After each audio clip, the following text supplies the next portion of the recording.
हर हर महादेव। हरियाली अमावस्या की पौराणिक कथा। बहुत समय पहले की बात है। एक सुंदर और हरे भरे राज्य में एक राजा अपनी रानी के साथ रहता था। राजा बहुत ही धर्मात्मा और प्रजा से प्रेम करने वाला था। उसके राज्य में चारों तरफ हरियाली थी। लोग सुखी थे। खेतों में अच्छी फसल होती थी। नदियों में पानी रहता था और पशु पक्षी भी प्रसन्न रहते थे।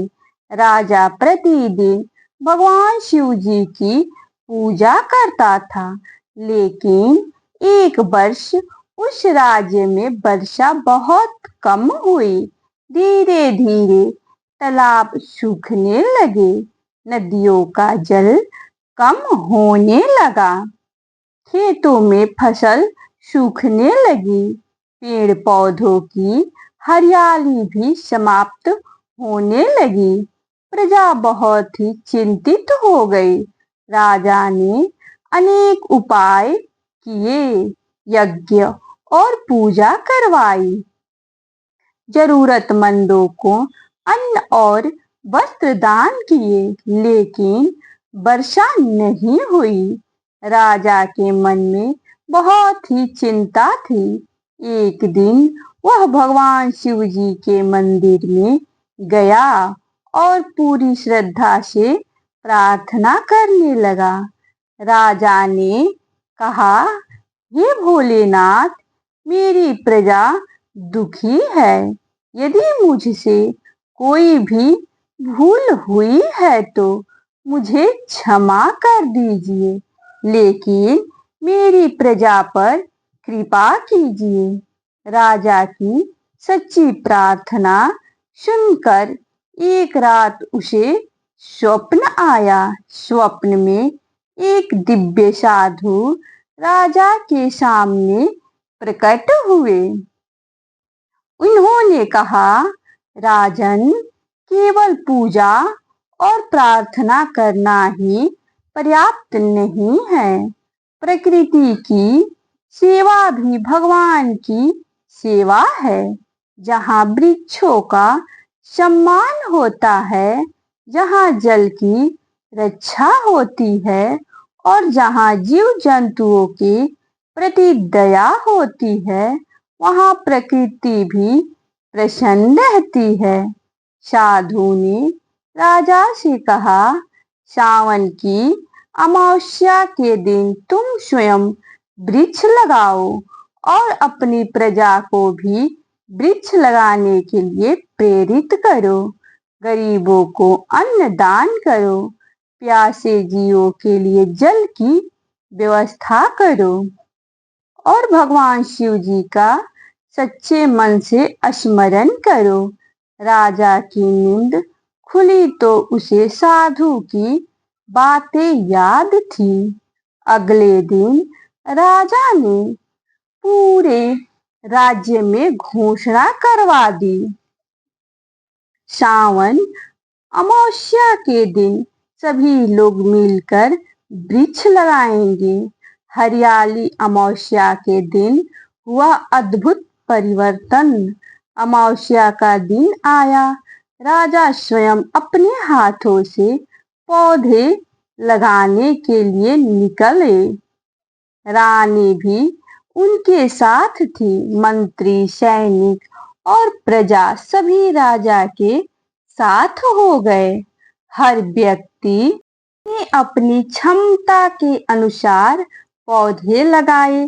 किसी ने नीम लगाया, किसी ने पीपल के पौधे लगाया, किसी ने बरगद का पौधा लगाया, किसी ने आंवला के पौधे लगाए। लोगों ने पौधों को जल दिया और उनकी देखभाल करने का संकल्प लिया। इसके साथ ही राजा ने गरीबों को अन्न और वस्त्र बांटे।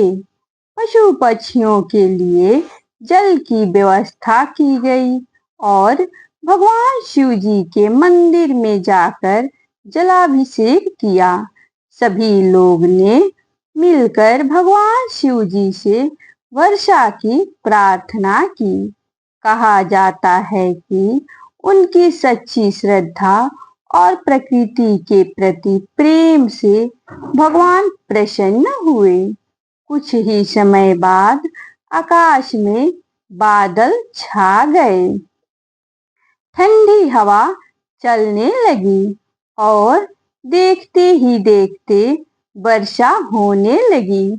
सूखी धरती फिर से हरी होने लगी, तालाबों में पानी भरने लगा, खेतों में हरियाली लौट आई, प्रजा खुशी से झूम उठी।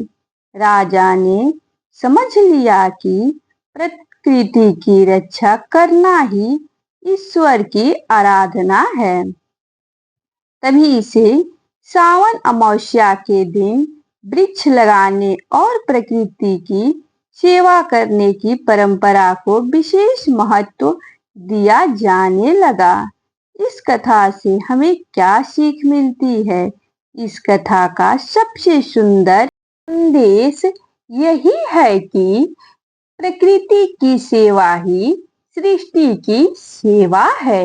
हम भगवान के मंदिर में पूजा करते हैं, दीपक जलाते हैं, फूल चढ़ाते हैं, लेकिन यदि हम प्रकृति को नुकसान पहुंचाते हैं, पेड़ों को बिना आवश्यकता काटते हैं और जल को व्यर्थ बहाते हैं, तो हमारी जिम्मेदारी अधूरी रह जाती है।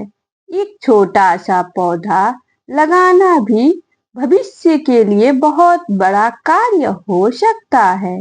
इसलिए हरियाली अमावस्या पर यदि संभव हो तो एक पौधा जरूर लगाएं और उसकी देखभाल का संकल्प लें। हरियाली अमावस्या पर भगवान शिव जी की पूजा। अब जानते हैं इस दिन भगवान शिव जी की सरल पूजा कैसे की जा सकती है। सुबह जल्दी उठकर स्नान करें, स्वच्छ वस्त्र पहने, पूजा स्थान को साफ करें। सबसे पहले भगवान गणेश जी का स्मरण करें और इसके बाद भगवान शिव जी का ध्यान करें। शिवलिंग पर स्वच्छ जल अर्पित करें। यदि आपकी परंपरा में उचित हो तो दूध या पंचामृत से अभिषेक कर सकते हैं। फिर जल अर्पित करें। भगवान शिव जी को बेलपत्र और पुष्प अर्पित करें। धूप और दीप जलाएं और श्रद्धा से मंत्र का जाप करें। ओम नमः शिवाय, ओम नमः शिवाय। इसके बाद भगवान शिव जी से अपने परिवार के सुख, शांति और मंगल की प्रार्थना करें।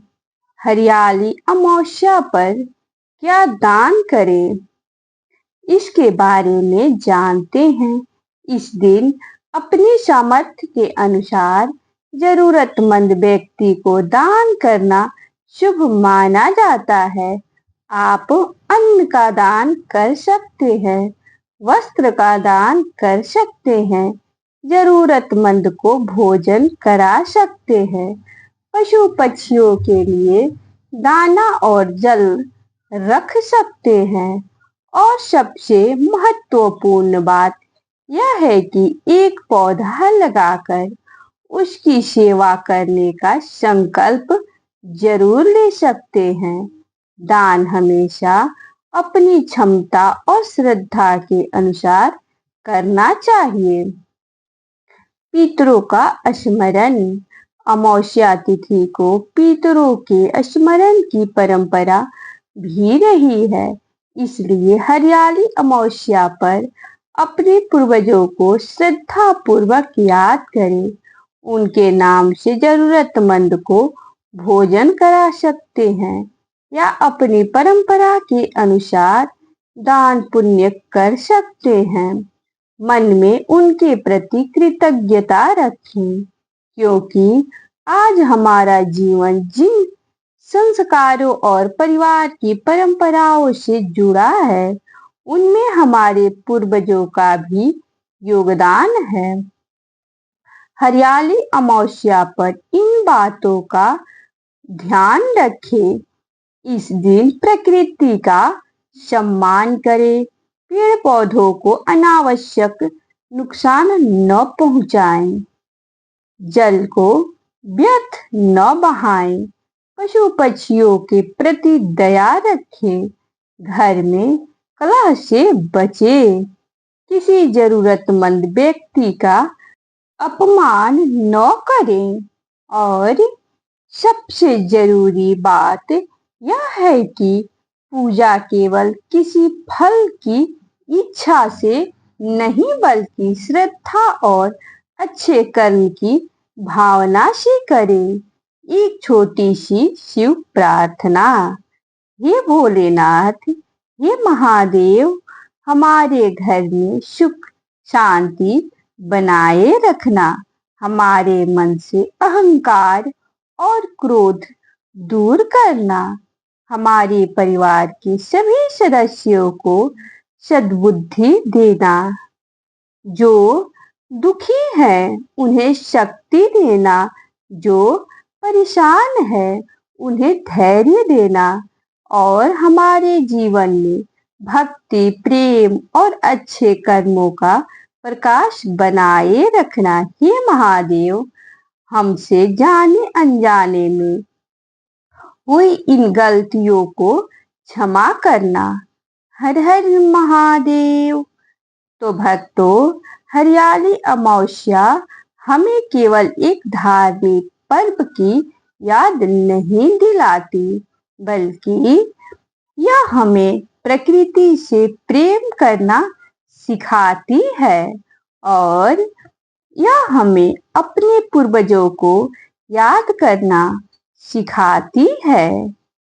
यह हमें जरूरतमंदों की सहायता करना सिखाती है और सावन के पवित्र महीने में भगवान शिव जी की भक्ति करने का अवसर देती है। इस हरियाली अमावस्या पर यदि आप कुछ करना चाहते हैं तो एक छोटा सा संकल्प लें।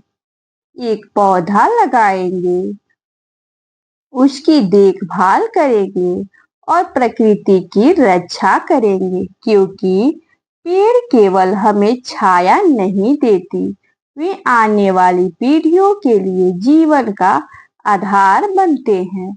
और जब हम प्रकृति की सेवा करते हैं तो वास्तव में हम भगवान की बनाई हुई इस सुंदर सृष्टि की सेवा करते हैं।